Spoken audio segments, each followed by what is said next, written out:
Welcome back to Wipeout and the big finish here in the Wipeout zone. 2 down, 2 to go. Basic accounting, Johnny. And aspiring accountant David Harris holds the time to beat. Still to come, tennis pro Paige Roddy, but first up on impressionist Scott Torgan. You can't handle the truth! All day long, Scott Torgan has been doing an impression of a man doing well on Wipeout. During sleepy time, he perfected his impersonation of a great competitor, grabbing a $1,000 bonus on his way to a spot in the Wipeout zone. Scott, the unimpressionist Torgan, waiting on top of our dreadmill launch. As our aspiring accountant waits on the sidelines with Jill. The countdown beginning. There's the horn, and Scott is off. Off the launch, off the trampoline, and into the water. Yeah, he really picked up some speed off the launch platform. And check out this strategy, John, angling his body towards the next obstacle. Hopefully he will move quickly, but with care and precision as he gets on these foamy gutbusters. A difficult obstacle as is, but with the foam, our contestants are really struggling. Ooh, a slight misstep there, almost sending Scott into the water, but he manages to stay on. And look at him, sliding all the way down, using the foam to his advantage. Well played. And he makes it across without a wipeout. He can just take his time. Scott, the unimpressionist, now onto the Sinister. That's right, a time of 1:45 and across the gutbusters without incident already. Let's see if our unimpressionist can continue this torrid pace.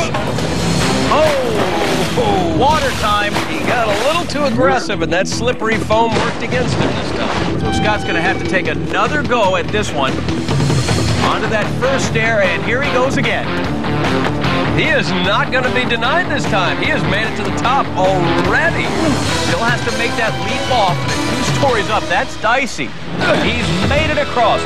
Quite the impressive performance thus far, John. It looks like our unimpressionist is making an impression on a very worried aspiring accountant. He has good reason to worry as Scott is rolling and in perfect rhythm with the crankshaft. Beautiful. These blades of fury, they ruined the last guy, Vincent, ended his wipeout zone. Our unimpressionist coming up on the beater totter at this point. Hey, ooh, okay. Scott with a bizarre seated leap. Interesting technique. Oh, the horseback style got him thrown. That's bad twice. Has to go back to the beginning of the gauntlet. And it's a long foam-filled swim to get there. Back, standing, and ready to give the crankshaft one more try. He has that crackerjack timing on this baby, and he is back at the blades of fury. Timing those perfectly once more, too. Now he's got about a 3-minute cushion, but that can disappear with one fall on the beater totter. Oh, really wrestling to keep his balance now, sloshing about forward and backwards. The finish line tantalizingly close. A leap to the finish. I think I'm done. Scott Torgan's our new wipeout leader. His time, 10:25. And that brings us to our final contestant of the night, Paige Roddy. Tennis pro Paige Roddy was our last contestant in the qualifier, and she aced it.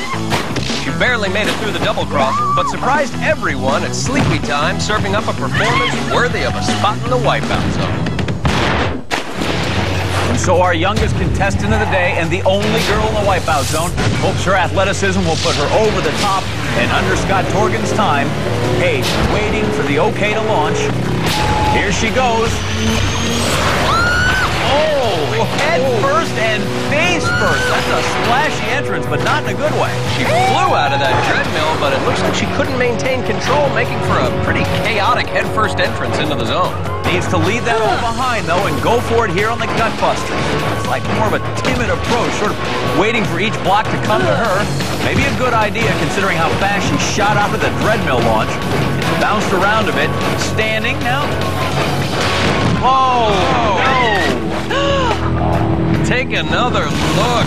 A brutal tag teaming between the 2 Pistons as the Gutbusters really living up to their name.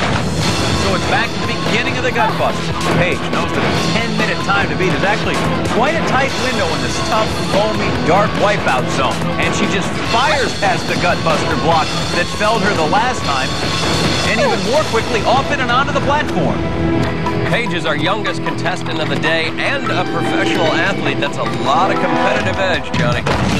Dives onto that first step and has a two-fisted grip on it, staying low to avoid those sweeper arms, but she knows she can't stay there forever, Johnny, as she slowly climbs up the second step. Our tennis pro working slow and steady, which is not something the Cinestairs are, slow or steady. This is a race, Johnny. Unbelievable, she made it. Luck, luck, luck. That's what it was. Scott, I think, trying to convince himself, Johnny. I mean, luck will run out, talent won't, and Paige is closing the gap. Oh, and that will widen it. The crankshaft strikes. And now the clock is really becoming a factor. As you can see, Paige timing the crankshaft all wrong. Coming up now on her second attempt at the gauntlet. She's got less than a minute remaining on the clock. This time, Paige timing out the crankshaft perfectly. She's eyeing those blades of fury that stand between her and $50,000. Into the middle with just a slight stumble. She's across safely. All right, moment of truth as Scott waits for the outcome. 20 seconds left. She might just pull this off. She will get one chance on the beater totter, sliding forward a few feet, a few seconds from victory.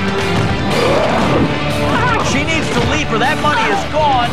She's turned around and leaps off the wrong way. Oh, it is over for tennis pro Paige Roddy in the wipeout zone. Hey, Scott, guess what? You just won $50,000! Woo! I can't believe it. Johnny, he has done a great impression of a winner, and I am impressed. Oh, imagine that. Our work is done here, but join us again next week when 24 new contestants take on some crazy new obstacles. Until then, America, I'm John Anderson. And for our colleague Jill Wagner, I'm John Henson saying good night and big ball.